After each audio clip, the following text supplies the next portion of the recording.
On cherche tous à séduire.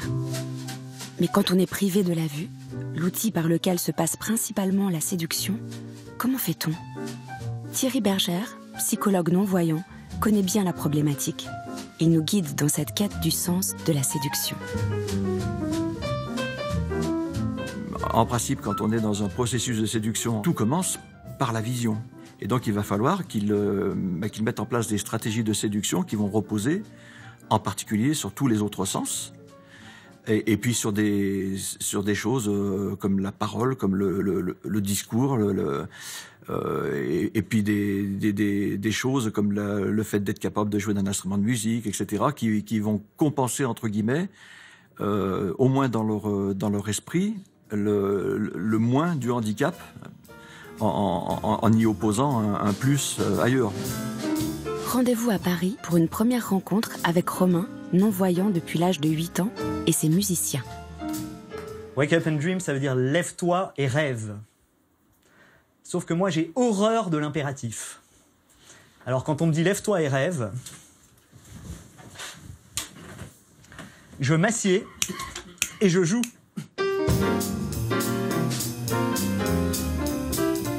Romain, il est très séducteur, il peut charmer les gens. Effectivement, il a le côté écrivain, musicien, non-voyant. Ouais, je pense que c'est un secret pour personne de savoir que parler à l'oreille des femmes sans forcément regarder ses qualités ou ses défauts, ça peut toucher une femme particulièrement. Par exemple, le fait de ne pas être jugé physiquement, pour une femme, je pense que c'est une barrière qui saute complètement. Et je pense qu'il parle très bien avec les femmes et il les écoute très bien. Étymologiquement, la séduction, c'est conduire à soi. Pour les aveugles comme pour tous les autres, on arrive avec ses atouts qu'on survalorise et puis ces handicaps qu'on essaye autant que possible de minimiser tant que c'est encore possible, quoi. Histoire de voilà. La beauté, c'est les autres. C'est sûr aussi. Et on n'a pas du tout envie, effectivement, on n'a pas du tout envie d'être avec quelqu'un dont on se dit, c'est normal, c'est l'aveugle qui l'a eu, personne d'autre en aurait voulu, quoi. C'est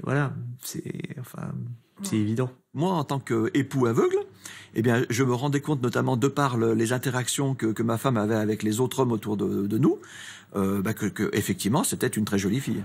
Et pour avoir une jolie fille, rien de tel qu'un beau discours.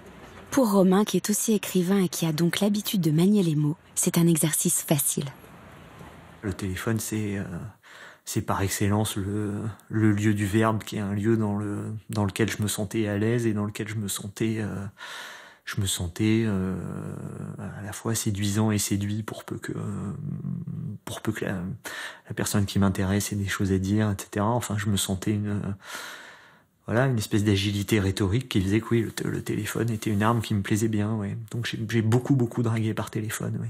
Là-dessus, ça aussi, c'était un objet de rigolade avec les copains, parce que je leur disais non, faut essayer souvent pour y arriver parfois, hein. Donc non, j'étais loin d'arriver systématiquement à mes fins, mais effectivement, comme j'essayais beaucoup, j'y arrivais quand même souvent.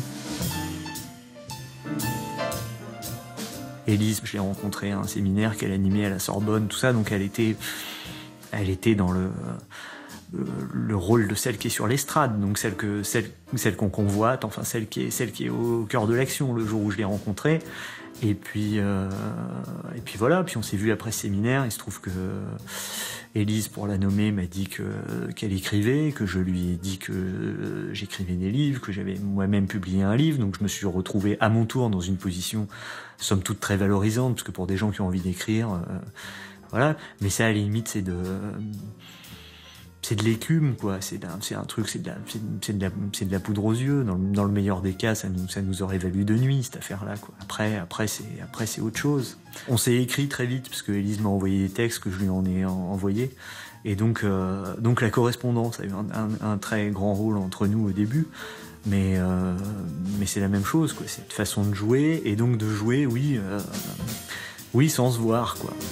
Élise et Romain sont aujourd'hui mariés et parents d'un petit garçon. Les doutes du début sont bien loin. J'usais de mes armes de dissuasion massive, là.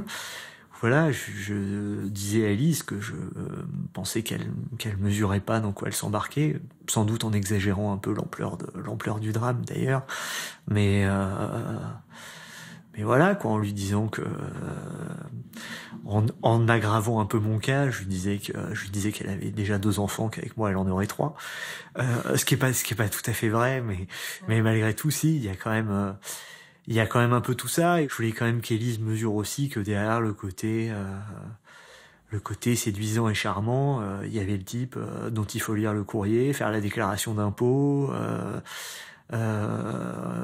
enlever les taches sur les chemises, enfin voilà, quoi. Il y a tout ça aussi qui existe. J'avais l'impression qu'elle prenait tout ça avec une légèreté dont j'ai fini par comprendre qu'elle n'était qu'une des facettes de ce dynamisme fondamental qui est le sien, quoi.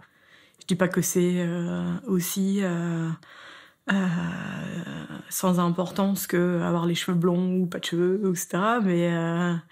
Mais malgré tout, j'avais pas l'impression que ça faisait partie de ce qui pouvait m'attirer ou pas. Enfin, ça faisait partie de sa personnalité, en fait. C'était un attribut important, mais qui était pas déterminant. Mais il peut m'arriver même d'oublier. Enfin, voilà.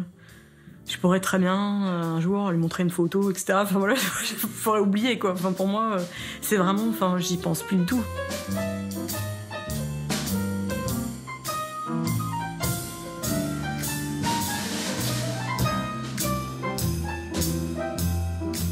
Anne-Sophie est malvoyante de naissance et non-voyante depuis l'âge de 20 ans. Chaque semaine, elle retrouve sa mère et sa sœur pour une grande journée shopping. Oui, celle-là, elle est belle. Ah oui, c'est la même forme que celle-là. Non, parce que les manches sont courtes. C'est des manches courtes. Et là, le fond est jaune. Ah ouais, elle est canon. Et elle a des petites fleurs, pareil, écrues, mais avec un petit centre un peu fuchsia. Elle est belle, celle-là. Et des petites feuilles dorées dessus. Et alors, jaune poussin ou jaune moutarde? Non, c'est plutôt jaune moutarde. Jaune moutarde. Ouais, hein. Jaune moutarde.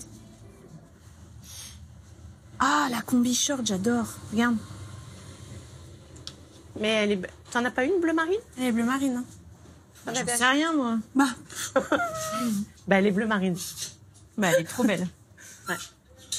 Je joue le jeu de ce monde de voyants où l'apparence est importante. Je ne suis pas sûre que si j'habillais mes fils n'importe comment, on me ferait confiance en tant que maman. Je ne suis pas sûre que si moi j'arrivais avec des cheveux qui n'étaient pas coiffés et des vêtements qui étaient tachés ou pas coordonnés, je ne suis pas sûre que ça passerait de la même façon. Mais c'est important pour moi de choisir les vêtements de Franck parce que si je le faisais pas de toute façon, ça me plairait pas qu'il soit mal habillé aussi. C'est mon mari, je veux qu'il soit beau. Et si l'apparence compte, les outils stigmatisants ne sont pas toujours bien acceptés.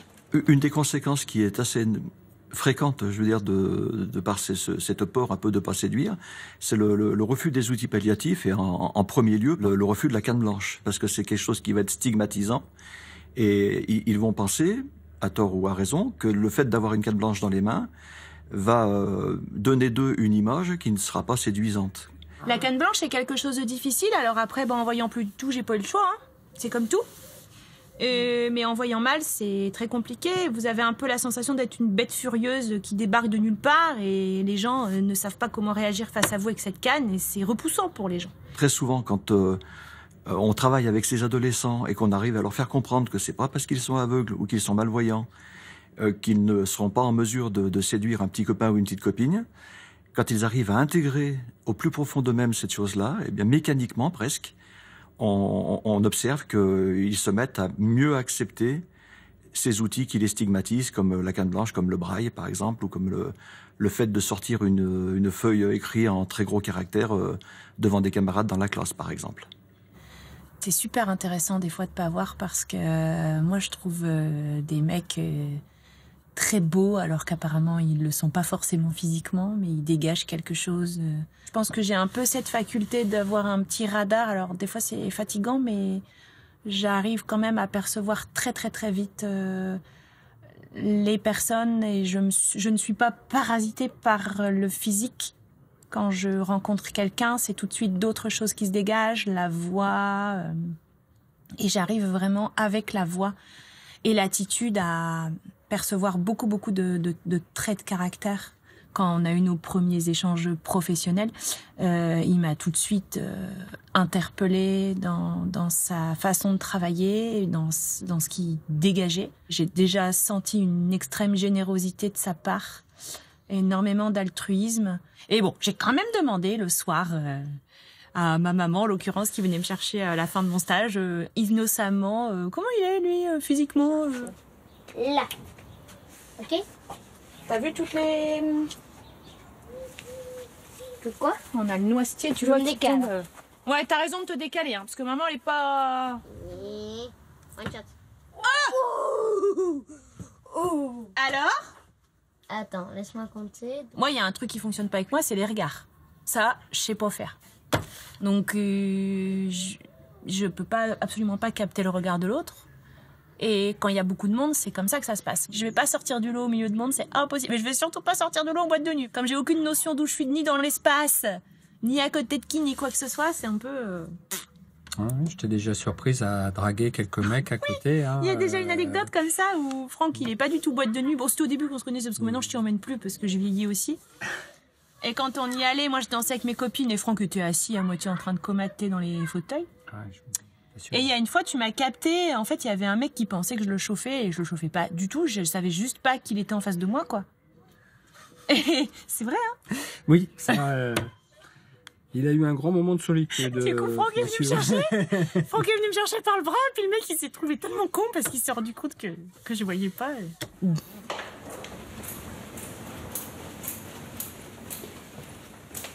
Anne-Sophie est kinésithérapeute. Depuis 1 an, elle exerce sa profession au service de réanimation pédiatrique du CHU de Lille, sous la direction de Stéphane Dieu. C'est une kiné qui est très expérimentée, qui arrive à compenser son handicap visuel très facilement. C'est vrai qu'elle met les gens à l'aise en quelques secondes. Donc ça, c'est vrai que ça fonctionne plutôt bien, même s'il y a toujours un petit peu de recul au démarrage lorsqu'on la connaît pas, lorsqu'on la voit la première fois. Donc ça, c'est assez bluffant. Et c'est vrai que la plupart des gens qui la connaissent pas sont toujours très surpris de ses capacités déjà relationnelles et techniques surtout. Après, je dévie un peu sur la partie technique, mais on est sur une prise en charge où les parents sont très présents, très inquiets.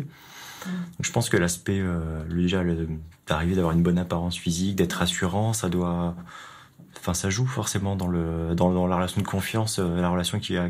Quand Anne-Sophie est dans la pièce, voilà, il y a de la bonne ambiance et ça se passe bien. Et je pense qu'il y a aussi elle a dépassé tout ça. Elle se dit, moi, considérez-moi comme tout le monde, comme les autres. Et voilà, et mon handicap, je le mets de côté, quoi. Enfin, je vais être considéré comme les autres. Une fois, on discutait le matin avec ma collègue et moi j'ai des lunettes parce que je suis presbyte. Donc elle se moque un peu de moi parce que je vieillis. Et je lui dis tout naturellement, je lui dis, mais à toi aussi ça t'arrivera un jour. Et elle me dit, bah non. Voilà. Casse-couille, moi j'ai dit voilà. Casse-couille peut-être, mais pas presbyte. Comme Romain, Anne-Sophie a réussi à faire oublier son handicap à tout son entourage, et cela force l'admiration. Mais qu'en est-il lorsque la personne qui partage votre vie est aussi déficiente visuelle? Probablement que entre déficients visuels, au moins déjà il y a une compréhension. C'est-à-dire qu'il n'y a pas déjà ce travail préalable d'explication, de montrer que c'est pas parce qu'on est aveugle qu'on n'est pas capable de faire telle et telle action dans la vie quotidienne, qu'on n'est pas capable de voyager, d'éprouver du plaisir, d'élever des enfants, d'accomplir des tâches ménagères, etc. Bruno, chanteur dans un groupe et animateur de chorale, est très malvoyant de naissance.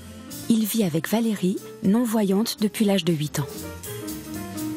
Une chose qui est admirable, c'est qu'elle arrive à se maquiller sans y voir. Alors c'est un truc, je sais pas comment elle fait. Alors moi j'aime bien être belle pour l'extérieur, mais surtout pour mon mari. Je sais que quand on sort en couple et que tous les deux on est beaux, je sais qu'il y a des gens dans la rue, même dans les magasins, qui disent « Oh, vous faites un beau couple !» J'ai toujours dit, je me marierai jamais avec un non-voyant ou un déficient visuel. Toujours, hein.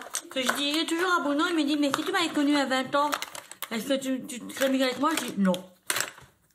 Que j'ai toujours dit, je me mettrai jamais avec un aveugle. Et maintenant, je me rends compte qu'ayant tous les deux le même handicap, on a une autre approche de la vie. Ah, maintenant, il y a aussi une chose aussi qui est incroyable aussi, dans la séduction, c'est le chien. Quand j'allais à la Cannes, à ma chorale, personne venait me dire bonjour, ou une ou deux personnes. Ouais. Je suis arrivée avec mon gros éole, mon premier chien guide à la chorale, ils m'ont tous sauté dessus.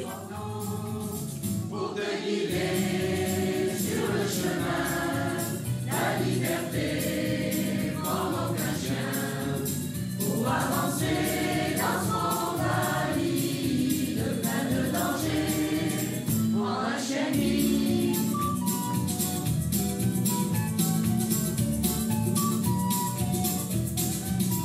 Moi, j'ai l'impression qu'il faut en faire plus que quelqu'un de valide. Mais à la fois, comme j'ai jamais été valide, peut-être je me trompe. On a toujours l'impression que le handicap, il faut l'effacer pour pouvoir séduire. Et à mesure que je prends de l'âge, je pense que c'est peut-être pas le cas. Mais j'ai pas encore la réponse. Mais c'est difficile de savoir s'il faut faire plus d'efforts. Moi, j'ai l'impression que oui, en tout cas. Parce que sinon, je pense que j'aurais séduit plus de filles si j'avais eu la vue. J'ai toujours été frappé alors d'abord par le fait que systématiquement les élèves avec qui je travaille, qui sont essentiellement des adolescents et des jeunes adultes, systématiquement, il n'y a pas une exception, à un moment ou à un autre, ils me le demandent, monsieur, est-ce que vous êtes marié? Et alors c'est assez rigolo parce que très souvent, il y a des questions qui suivent et qui illustrent bien les clichés, les représentations très souvent que ces gamins ont en tête et que la société, que leur environnement familial, parental leur a mis parfois en tête. Un jeune garçon, par exemple, qui me disait « Mais vous êtes marié, mais alors votre femme, elle est aveugle ?» Et je lui dis « Mais non, ma femme, elle n'est pas aveugle. » Ah bon, déjà c'est mystérieux. On peut se marier avec une femme voyante, mystère. Mais alors votre femme, alors elle n'est pas jolie. Si, ma femme, elle est très jolie. Ah bon? Alors elle n'est pas intelligente. Je sais, ma femme, si, elle est extrêmement intelligente. Ah bon? Alors elle est de la campagne. Dans son esprit, être handicapé amenait forcément le fait qu'on allait avoir tôt ou tard un conjoint handicapé aussi. Et s'il n'était pas handicapé, c'est forcément qu'il y avait une tare ailleurs, quoi. J'ai déjà été avec des femmes voyantes. Ça m'a d'ailleurs étonné qu'une fille voyante veuille de moi. C'est sûr, la fille qui était attirée par moi avant que moi je sois attiré par elle. Donc c'était un truc qui m'a beaucoup étonné. J'ai dit tiens, ah ouais, quelqu'un de valide quand même. Ah ouais, c'est étonnant. Donc ça m'a mis en confiance aussi que quelqu'un de valide pouvait sortir avec quelqu'un qui avait un handicap. Élodie connaît bien Bruno. Ensemble, ils sillonnent la région de Montpellier pour des séries de concerts avec leur groupe. Au début, quand on arrive sur place au niveau des employeurs, ils nous regardent un peu bizarre. Ouais. C'est vrai. Hein. Bon, quand il y a des déficients visuels, il se dit, oulala, qu'est-ce que ça va donner ça? Qu'est-ce qu'il va faire? Et après, sa voix efface son handicap, carrément. Et puis les lunettes aussi. Les lunettes, c'est vrai que tu les as mis dans l'émission N'oubliez pas les paroles. Voilà. Et c'est vrai que... du coup, après, je suis resté avec les lunettes. Je me suis dit aussi que c'était important parce que j'avais pas envie que les gens en oublient son talent et l'observent, par exemple. Comme une bête curieuse. Yeux, voilà. Ouais, problème aux yeux et tout, on le voit. Et justement, ça fait vraiment... il chante super bien, mais mais t'as vu les yeux? Voilà. C'est ça le truc, en fait. Parfois, il en joue aussi de son handicap. Oui, j'en joue. Alors, des fois, il le grossit. Je chante Gilbert Montagnier, je vais imiter Gilbert Montagnier un peu. Je vais chanter comme lui ou faire... Au piano ou dans les super, c'est ça. Donc Gilbert Montagnier est très exubérant dans ses prestations. Et les gens, ça leur plaît. Tape dans les mains et tout. Il s'y attendait pas. Qu'est-ce qu'il fait donc c'est rigolo. Donc il en joue vraiment de son handicap. C'est vrai que faire rire, c'est quelque chose, c'est un atout. Quand on a de la bonne humeur et quand on fait rire, et quand on a une voix aussi qui est sympa, on en joue. On en joue de la voix, mais oui. Valérie, j'ai pas trop passé par la voix. Quoique. D'ailleurs, elle m'avait dit au téléphone avant que je l'appelle, elle m'a dit attention, j'ai un petit défaut de langage et tout. Et j'ai trouvé ça super mignon. Et ça m'a pas séduit, mais ça m'a attendri un peu, j'ai trouvé ça super mignon. Pour moi, je pense que la séduction, elle est dans le naturel. C'est pour ça que je trouve pas les hommes politiques séduisants, ou les femmes politiques. Bien sûr, elles sont pas là pour nous rendre amoureux. Mais la séduction, ce n'est pas que l'amour, c'est la séduction, savoir séduire un auditoire par la parole, par une façon d'être, une façon de parler. Corentin, étudiant en 2e année d'histoire à l'université de Lyon, est très malvoyant depuis l'âge de 11 ans. Pour lui, la séduction n'est pas chose facile, en amour, mais aussi en amitié. Je dis rarement à quelqu'un que je rencontre tout de suite que je vois mal. J'ai pas envie que ça me définisse, en fait, c'est ça. C'est-à-dire que je veux pas que mon handicap soit ma personnalité. La plupart du temps, c'est que du coup, ça engendre un changement de comportement chez la personne, un changement aussi de perception de moi-même. C'est-à-dire que la plupart du temps, du coup, on commence à me voir à travers ma cécité, à travers mon handicap, et plus en tant qu'étudiant. Je change de statut, entre guillemets. Si je le dis pas tout de suite, le problème, c'est que ça il se pose des problèmes sociaux, de compréhension de mon handicap et de ce que je peux faire et de ce que je peux pas faire. Et par exemple, je sais pas, il y a un mois, là, pareil, je suis sorti d'une soirée et avec un gars qui m'avait pas parlé de l'année. Et on en a parlé, je lui dis, moi, je vois vraiment pas bien et tout ça. Et je voyais pas peut-être même ses regards. On a des regards classiques on regarde le contexte social et peut-être qu'on va avoir des regards qui se croisent. Et moi, c'est que du coup, j'ai pas de regard qui se croise parce que je vois pas le regard des autres. Donc, il avait eu la sensation que je l'avais snobé, entre guillemets. Du coup, peut-être que là, je l'aurais dit dès le début. En effet, je me serais fait un ami plus tôt, quoi. Parce qu'en même temps, il est super sympa et c'est dommage, quoi. En fait, je ressens une responsabilité du fait que je peux pas non plus emprisonner une personne dans mon monde. C'est juste que ça demande un sacrifice que je suis peut-être pas prêt encore à demander à quelqu'un. Et cette personne, il faut vraiment qu'elle me manifeste qu'elle en a envie, donc qu'elle me transmette l'information, qu'elle veut bien se sacrifier un peu pour moi. Et c'est pas simple. Une relation facile, c'est pas avec moi, en fait. Très souvent, il me parle par exemple du regard des autres.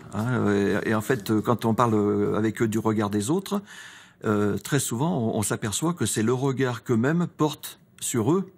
Et ils s'imaginent que tout le monde pense comme eux. C'est-à-dire que tout le monde les voit comme des êtres inférieurs, des êtres à qui il manque quelque chose. Moi, personnellement, quand j'ai perdu la vue à l'âge de 16 ans, l'idée qui m'est venue tout de suite après, c'est mais maintenant, plus aucune fille va s'intéresser à moi. Dieu merci, j'ai eu la chance de rencontrer celle qui est toujours mon épouse depuis 40 ans, 2 ans après mon accident. Je pense précisément que si je suis devenu son mari, c'est parce qu'au départ, pour elle, j'étais quelqu'un d'intéressant. Ma différence me rendait intéressant à ses yeux. Alors que, au tout début, j'avais plutôt tendance à penser que ma différence, mon handicap, me rendait inintéressant. C'était tout le contraire. Je pense pas que je suis moins séduisant que d'autres garçons, mais je pense par contre que je peux pas déployer mon charme. On regarde les gens dans le tram, en tout cas, tout le monde fait ça. Moi, je regarde aussi les personnes qui sont un peu autour de moi, mais à part si je les fixe véritablement, je peux pas avoir des informations claires sur eux. Et donc, même si je vois une fille qui est sympa dans le tram, à part si je la fixe du regard, c'est la seule manière que je peux lui faire comprendre que elle me plaît potentiellement. Et sauf qu'en même temps, à ce moment-là, je deviens pas séduisant, je deviens un peu gros lourd, quoi. Et du coup, comme je peux pas regarder entre guillemets du coin de l'œil, comme je vois pas par exemple là où j'ai pas de champ visuel accessible, et je suis obligé de regarder en face, dans le blanc des yeux, et ça fait peur. Il y a encore de nombreux a priori qui conditionnent les relations sociales, mais il suffit parfois de pas grand-chose pour que les barrières tombent. Alors les parents sont très très souvent inquiets et ils ont même parfois des attitudes qui sont extrêmement surprenantes sur lesquelles d'ailleurs on est amené à travailler avec eux très souvent, comme par exemple des parents qui avaient organisé pour la communion solennelle de leur enfant une fête avec plus de 200 invités, parce que vous comprenez, comme ma fille ne se mariera jamais, voilà, donc des attitudes qui font entrer dans l'esprit de leur enfant l'idée selon laquelle parce qu'ils sont handicapés, ils ne seront pas en mesure d'avoir une vie familiale, une vie sexuelle, une vie affective tout à fait ordinaire. En fait, énormément d'adolescents avec qui je travaille sont en souffrance pour des raisons diverses ou variées. Et très souvent, il suffit qu'il y ait eu un petit bisou d'un petit copain ou d'une petite copine, et là, tout change. Là, on a un soleil qui s'illumine. Les problèmes sont pas forcément tous réglés, mais au moins déjà, il y a une façon différente de les appréhender. On va les appréhender à la lumière de quelque chose qui est de l'ordre de la vie, quoi, qui est de l'ordre de l'amour, de l'avenir. Pour de plus amples informations, vous pouvez contacter l'Union nationale des aveugles et déficients visuels au 0800 940 168 www.unadev.com. Vous pouvez revoir cette émission sur France TV, le nouveau service vidéo de France Télévisions. www.france.tv/france-5/ à vous de voir avec des tirets /. Auteure-réalisatrice Céline Paris. Producteur délégué Emmanuel Schumberger. Avec le soutien du Centre national du cinéma et de l'image animée et de l'Union nationale des aveugles et déficients visuels, UNADEV. Avec la participation de France Télévisions. Presse, Valérie Blanchet. Production, Céline Réfestin, Thomas Bonnet. Direction de l'unité de programme, Patrick Charles, Thibaut Romain. Direction déléguée, Environnement, Découverte, Art de Vivre, Patricia Corfi, Aurélie Taguet. Cette émission vous a été proposée par Bleu Cristal Média et France Télévisions.